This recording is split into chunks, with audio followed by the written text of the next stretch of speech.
Good morning. 4:44 finally arrived. Oh,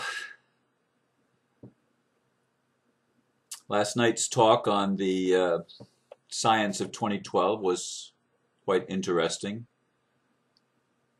It was blending some science, some math, and some metaphysics. And Linda Matthews did an excellent job. And I don't know how it came out because we had to have the room fairly dark, but someone actually videotaped it last night, which is interesting.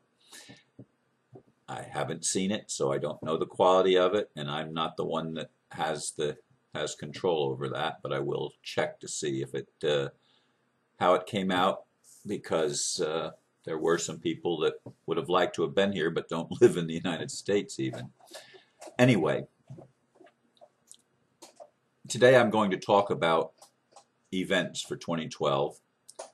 The title that I've selected is 2012, Ascending to Higher Dimensions or Frequencies. It was suggested that all this drama about how interim governments will work is without meaning, since we will be ascending by the end of the year and moving into a 5D world where governments will not be needed.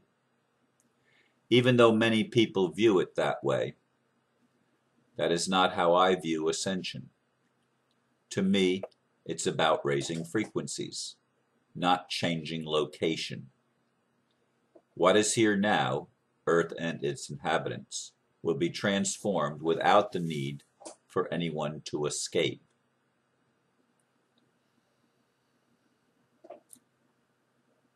As Linda talked about coronal mass ejections and the alignments of Earth with other planetary bodies and other galaxies, etc., the dark rift and all of those things.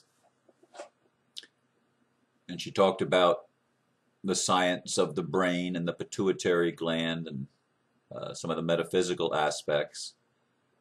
She talked about the 144,000, which I've been hearing about that since I was a kid, that there would be 144,000 saved people that would ascend. And there are many in the New Age community, in the metaphysical community, that also believe that there's going to be 144,000. It's not going to be a huge number of people. What always drew my attention, even as a fundamentalist Christian, as a teenager, is in Revelation, where it talks about the 144,000. It also goes on to talk about a multitude that no man could number, that come out of the Great Tribulation. And I believe it's talking about those that will inhabit the new heaven and the new earth, which are being transformed from the old heaven and the old earth. And by heaven, I'm talking about ideas, or the invisible realm. And earth, I'm talking about the physical realm. I'm giving you my interpretation. I'm not saying I'm right. I'm not saying I have all the answers. I'm not giving you a belief system of something to believe in. What resonates with you resonates, and what doesn't resonate doesn't resonate. Let that be as it is.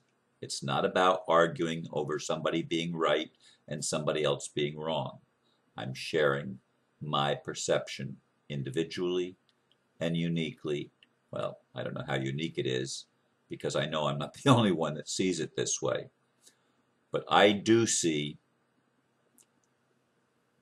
a transformation taking place, and a raising of frequencies, not just in the human family, but especially in the human family. I do believe all of creation is going to be affected by what happens as mankind is transformed to a more heavenly approach to life and a more spiritual approach to life. And what the trigger for that transformation is going to be exactly, I can't tell you. I do believe that it's highly possible that extraterrestrials or the angelic realm will be involved, that there will be revelations of things that have been hidden. There already are many revelations that have been going on for actually the last decade, decade plus, of new revelations of things that were hidden in the past, that people are becoming aware of how our religions have been manipulated and how they have manipulated everything else, how our governments have been taken over by what appears to be a criminal element. There's been lots of things that have been hidden collectively in human culture that have come to the surface for people that want to take a look at it. In addition, within each of us that are seekers, within each one of us that are on this path and consciously aware that we're here for a purpose, that life does have a meaning, the hidden, our past lives and connections with past lives is becoming more prevalent. There's also connections with aspects of ourselves, other facets of our being that are coming to the surface, the unconscious, the subconscious, hidden elements within us are coming to the surface so that we can explore and know in a more concrete way, if you will, who we are. That we are not merely this flesh and blood body that has a mind and emotions and an existence in this particular time and place. We are able to see that we transcend that. And so what I see occurring in this ascension process is an awakening to the hidden things, both positive and negative. The negative things so that we can transform them. And that's the transformation that will end, I fully trust, all this bickering. Now, I do believe that there is a remnant of humans on the earth that are responsible for helping Earth reach its critical mass or its tipping point, and that may be a number from a few thousand people if you take the square root of 1% of the world's population, or if you look at one person being able to influence 100,000 other people by raising their frequency to love, by getting into the high vibrancy of a master, and we become as Christs and Buddhas and beings that are enlightened and awakened, that we have influence through resonance. We influence 100,000 other people. That would make the number 70,000. 144,000 comes up again and again. I don't know the absolute number that's involved. I would think that there's actually more than 144,000 people on this planet right now that are consciously involved in the co-creation of the new heaven and the new earth as the spirit of all that is, which we call God, works in and through creation to awaken creation. But I've always looked at that number, that multitude that no man could number, which may be more than 7 billion people that are on this planet right now. It may involve beings from the other galaxies and the other dimensions that are actually part of our family and are here to help us awaken. We call them extraterrestrials or call them angelic beings. It doesn't matter. Some look at them as only demons. The fundamentalists will look at it only as demons, something to be avoided, something to be escaping from. And that's why they came up with the whole theory of a rapture rather than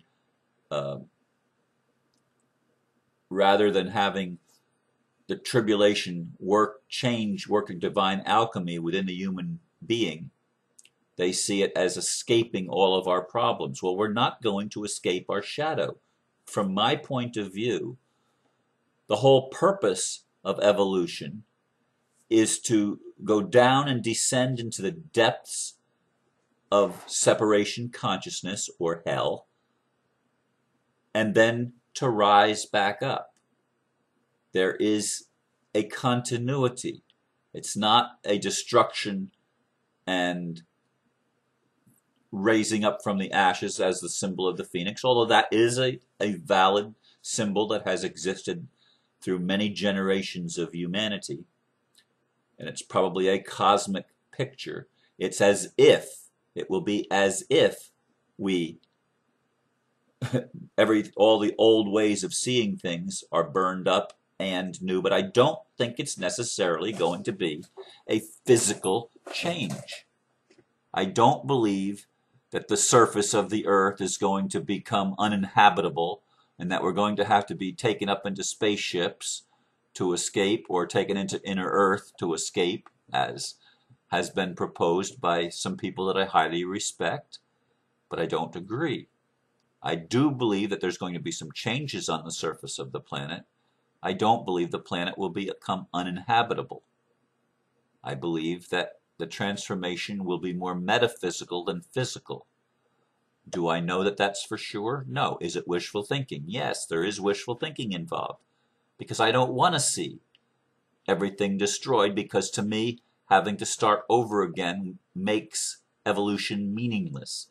It's only meaningful when you consciously go through the process and you witness the transformation, but you can still see the old or the past and the new, and you can see the progression of how you reached the point of 3 days of darkness, if you will, which we talked about last night.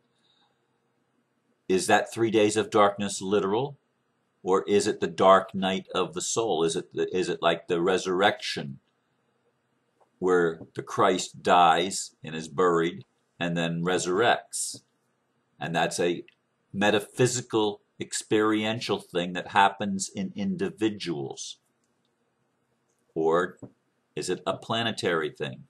I don't know the answer. I do believe that it has to do greatly with individuals, with what happens to us psychically and spiritually as we come to grips with the vastness of our own beings, as we begin to know ourselves as we are also known.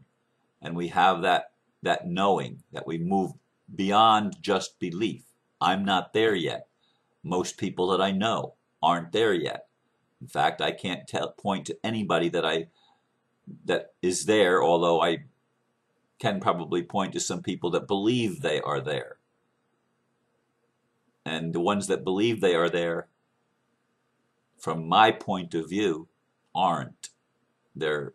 I do believe it's going to happen with a large group of people becoming Christed, if you will, in the awakening, recognizing that we do have the power to create our reality, and not only ours, but for other people. And I do see governments and money and the things of the past playing a role in the future, albeit it's an interim thing. I do not believe that we're going to, once humanity fully awakens, we're not going to need governments as we have known them, and certainly governments as we have known them cannot continue as we have known them. They must be transformed. They must be transformed by new leadership with new vision and new gifts and awareness and abilities brought into play, so that it becomes what it was always meant to be, that the true leader isn't the one that makes rules and exercises authority over others, but a true leader is instead one who serves and uplifts everyone else. The bodhisattvas, the servants of God in humanity that are here to help everyone else awaken and recognize the latent potential that's in all of us, so that we all resurrect, so that we all transform, so that we all awaken and become more than what we thought we were. We all experience that. Now, there are forerunners, and they are the leaders. They are the ones that have been put here as star seeds or whatever you want to call them. And we're all star seeds, folks. That doesn't mean we're all conscious of it, but we're all star seeds. Earth, I'm absolutely convinced, was initially populated by beings from other galaxies coming here in spaceships in our distant past, messing with our DNA and speeding up evolution through this process of descending into hell and then ascending into the heavens again, so that we might fill all of it consciously, not unconsciously, but that we might all have an awareness of this process. Because unless we have the complete awareness of the process, what good is it? What good is it if we just keep forgetting where we were and we never can put all the pieces of the puzzle together and see the beautiful tapestry of creation itself? I believe I'm ascending. I haven't reached it yet. I believe that most of you listening are probably ascending. Actually, I believe that all of you listening, even if you're a shrill or a plant or somebody that's just here to make trouble, you're also ascending. Whether you like it or not, whether you embrace it or not, we are being transformed into more than what we have been. All of us are going through that process. It is a process that is galactic, cosmic, it's geophysical, and yet more especially it is metaphysical. It's happening as the unseen becomes seen, and the unknown and the unconscious become known and conscious. This is the process of ascension to me. It's a change of frequency where we are able to pick up higher frequencies and thereby transform our lives and our world. A world that we are creating that will ultimately work for everyone, and everyone will be greatly blessed. As I've said many times, it's a new renaissance. This is what I see coming. It's my vision and what I'm working towards. I'm not ever, I hope, going to be talking about escape as I once thought of it and as I was taught it myself growing up as a fundamentalist Christian with the rapture and everything else. So I hope that what I've shared this morning